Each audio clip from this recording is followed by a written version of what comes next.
Still in shelters up in San Antonio. And you can really bet that all of those folks are now really anxious to get home, that the store is over. Sean Moody's been covering that part of the story for us. He joins us now with more on that. Well, thank you, Lee. And you know what these displaced people have been thinking about most is when they're going to hear the words "welcome home." Now, I spoke to Terry Samuels, an evacuee from Flower Bluff. He's been in San Antonio since last week and is hoping his homesick blues end soon. When I woke up and it was a Category 2, and I said, we got to get serious.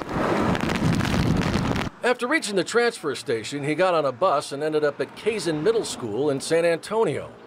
The Alamo Regional Command Center, or rather ARC, says Samuels was among more than 1,300 people from Corpus Christi that arrived in the city.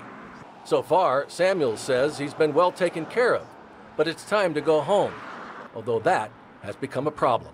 Because the buses that brought us here, you know, they're needed much more to get the people of Houston to safety. So in that, we're in limbo.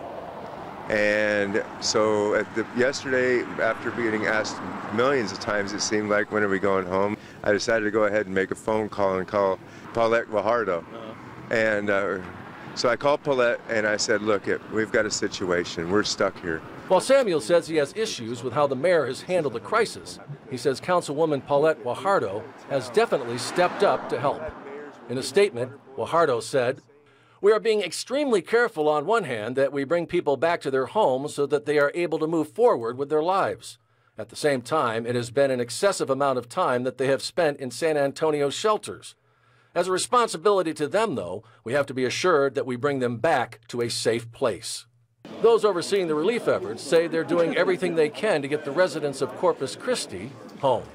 It's just kind of what we do here. You know, we take care of each other, and as our mayor has stated multiple times, you take care of each other. You watch out for your neighbor, and it's heartwarming to see, but I'm not surprised.